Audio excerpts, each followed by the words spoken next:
Hola, saludos hermanos de mi casa en Alemania. Quiero hablar del reino de Dios y realmente lo que motiva a hablar del reino de Dios es porque están pasando cosas en el mundo cristiano que dan mucha tristeza y dan mucha pena también porque se ha oído de que uno de los líderes de llamados directores de alabanza más famosos del movimiento de Hillsong, que públicamente renunció a su fe cristiana y ahora ya no cree en Jesucristo, habiendo sido uno de los líderes de primera fila en cuanto a la adoración y la alabanza.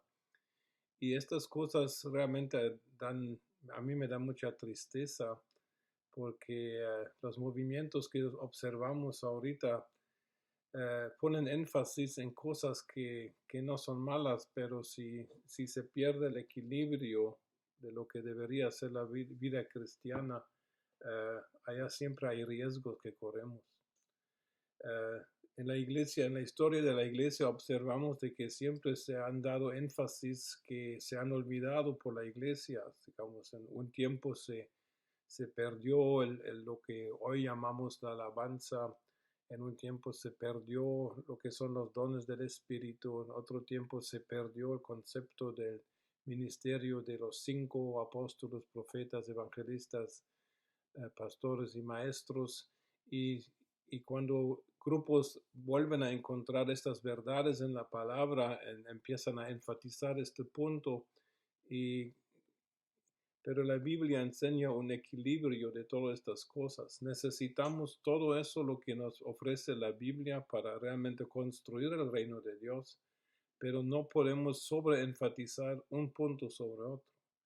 Y entonces uno de los desequilibrios que yo observo a nivel de lo que yo puedo observar desde mi perspectiva es de que se ha ido mucho a buscar una relevancia para predicar el Evangelio de una manera que los inconversos lo puedan aceptar o recibir mejor, pero allá en este sentido muchas veces se hacen compromisos con la verdad, o por lo menos uno está tentado a bajar la verdad a un nivel que sea más cómodo para los inconversos y, y solamente tratar de alcanzar a la gente haciéndonos semejantes a su manera o tratando de entender su cultura, pero al mismo tiempo renunciando puntos de la cultura cristiana que nosotros tenemos, corremos el riesgo de que la verdad ya no es la verdad y el riesgo es de que todo el énfasis está sobre la necesidad humana en la vida de la iglesia y se olvida de que el reino de Dios es el reino de Dios y de que, claro que en comillas lo tenemos que decir con mucho cuidado, de que las necesidades de Dios realmente deberían ser atendidas en primer lugar porque la palabra nos promete de que si las necesidades de Dios son cumplidas, y espero que no me malentiendan esta forma de lenguaje, es de que nuestras necesidades serán suplidas como efecto secundario. Buscad primeramente el reino de Dios y su justicia, y todas aquellas cosas os serán añadidas, dice Mateo 6:33. Pero si se desequilibra y si se busca primero el suplimiento de nuestra necesidad humana, allá nosotros entramos a un enfoque equivocado y un desequilibrio que podemos llegar al punto de creer de que Dios existe para suplir nuestras necesidades. Pero el suplir nuestras necesidades realmente es un afecto secundario del reino de Dios y de nuestra relación con Dios. Dios persigue metas más altas que el suplimiento de nuestras necesidades, sea de sanidad, sea de dinero, sea de paz, sea de arreglar nuestras situaciones difíciles. Y tenemos que tener un cuadro mayor de lo que es nuestra vida como parte del reino de Dios. En la Biblia no se observa de que haya un énfasis sobre una cosa y se desatiende la otra. En la Biblia el sufrimiento no es calificado como algo que es malo o que no es digno de ser una experiencia válida que uno puede tener en el contexto de su fe.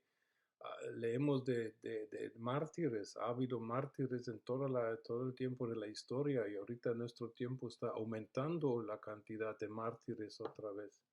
Si Dios salvara a todo cristiano que está en peligro de vida, eh, realmente no se estaría cumpliendo los propósitos mayores de Dios que van más allá de la muerte de un cristiano. Incluso en otro video he dicho de que nosotros sobrevaloramos las cosas que Dios nos puede dar en cuanto a bendición, ayuda, y, pero no valoramos las situaciones difíciles, y las situaciones difíciles vendrán. Si vienen por propio error, si vienen porque Dios nos pone a prueba, si vienen porque el diablo nos tienta o nuestra propia concupiscencia nos esté tentando, no importa, pero todas estas situaciones son situaciones necesarias, y el primer capítulo de Jacobo claramente dice de que nuestra fe será probada, y realmente no importa de dónde viene la prueba, lo importante es de que Dios tiene un diseño que por medio de la prueba y las dificultades nosotros maduramos como cristianos, y Dios nos está preparando para tareas mayores en el más allá. Romanos 5 del 1 al 5 habla de estas cosas, y tenemos que ver de que un cristiano que no recibe lo que es el suplir de su necesidad inmediata, no siempre debería, en primer lugar, cuestionar si tiene la fe correcta y suficiente, porque Dios tiene un plan mayor para nosotros. Mire, ni la muerte es una pérdida final, sino desde el punto de vista de Dios. Y en Filipenses dice que Pablo que la muerte es ganancia. Claro que nosotros no deberíamos procurar morir antes de tiempo. Deberíamos alimentarnos bien y hacer lo que podemos hacer. Mas, sin embargo, tenemos que ver de que el reino de Dios necesita, por ejemplo, toda la revelación de toda la palabra. Y en la palabra de Dios yo no observo de que un tipo de experiencia valga más que otra que pueda contradecirse. ¿Qué vale más? ¿La resurrección de un muerto o la muerte de un cristiano que según Dios ahora está con él y está en la gloria con Jesucristo? La pregunta no se puede hacer porque en el reino de Dios no hay mejor o peor. En el reino de Dios estas cosas no son valoradas como nosotros las valoramos. Yo pienso de que necesitamos volver para tener más estabilidad y para evitar problemas como la que estamos observando, de que líderes cristianos están realmente cayendo de la fe. Tenemos que volver a realmente aceptar de que necesitamos toda la palabra de Dios, como dice Timoteo 3, segunda Timoteo 3:16, toda la escritura es inspirada por Dios. En griego es theopnoistos, es exhalada por el Espíritu de Dios. Toda, dice que toda escritura, y cuando Pablo escribió segunda Timoteo, no existía el Nuevo Testamento como lo conocemos nosotros. Estaba en proceso de que se estaba escribiendo. Entonces, cuando Pablo dice que toda escritura es inspirada por Dios y es útil para enseñar, para redarguir, para instruir en justicia, para que el hombre sea perfecto, preparado para toda buena obra, Pablo se estaba refiriendo más que todo al Antiguo Testamento. Entonces, claro de que el hecho de que toda escritura es inspirada por Dios, pasajes en el Antiguo Testamento son inspiradas por el Espíritu de Dios, pero de que estén inspiradas por el Espíritu de Dios no significa que tengan una relevancia para nosotros hoy todavía. Necesitamos hacer esta diferencia en nuestra comprensión de la Escritura. Mas, sin embargo, hay cosas que están en el Antiguo Testamento que mantienen su validez para hoy. Y las experiencias del ser cristiano. Miren, solo voy a dar un ejemplo de la relevancia del Antiguo Testamento para nosotros hoy. En el Nuevo Testamento, Jesucristo y también en las cartas se nos exhorta cantar o hablar los salmos. Efesios 5, 18 al 20, por ejemplo, lo menciona. Miren, los salmos era el cancionero de Israel, 150 canciones que estaban cantando.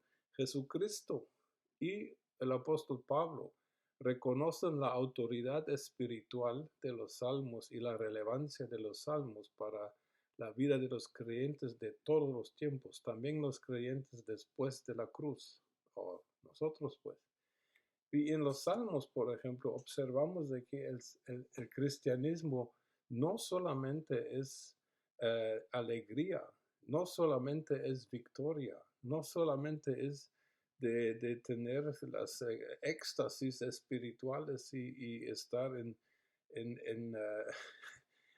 en alegrías sublimes. No, en los salmos tú vas a encontrar toda la gama de la emoción humana, desde la depresión más profunda hasta el júbilo exagerado y todo por el medio.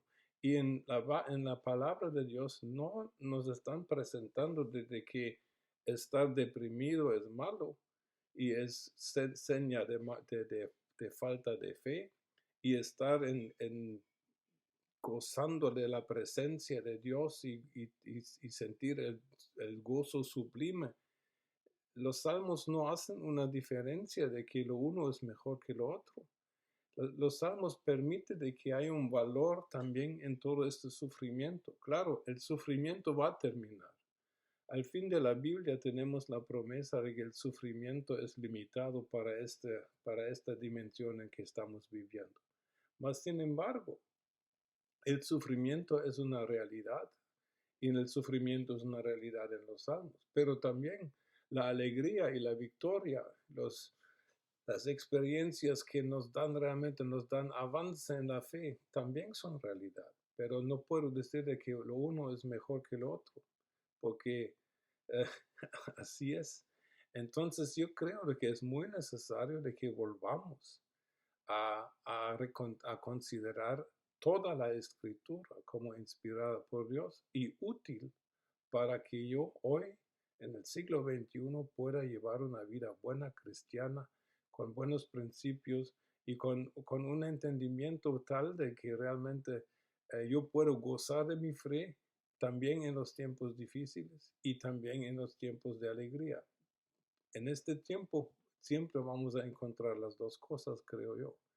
Y yo pienso de que debemos seguir buscando de que tengamos más revelación de Dios y de su palabra.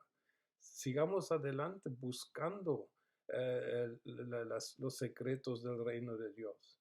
No, debemos anhelar tener más experiencias, sanidades, liberaciones, todo eso es bueno, pero al mismo tiempo no estemos juzgando a los que no tengan estas experiencias, porque nosotros no sabemos los caminos de Dios para todos los seres humanos. Entonces mi exhortación de este día es, por favor, volvamos a considerar la totalidad de la palabra de Dios como válida para nuestra vida y no estemos cometiendo el error de sobreenfatizar un aspecto nada más de la palabra, desatendiendo de que los otros aspectos son igualmente válidos y pueden ayudarnos a vivir buenas vidas, vidas dignas, vidas que glorifiquen a Jesús y que vidas que realmente construyan el reino de Dios. Con eso les dejo para este domingo. Feliz domingo. Bendiciones para esta semana desde mi casa en Alemania.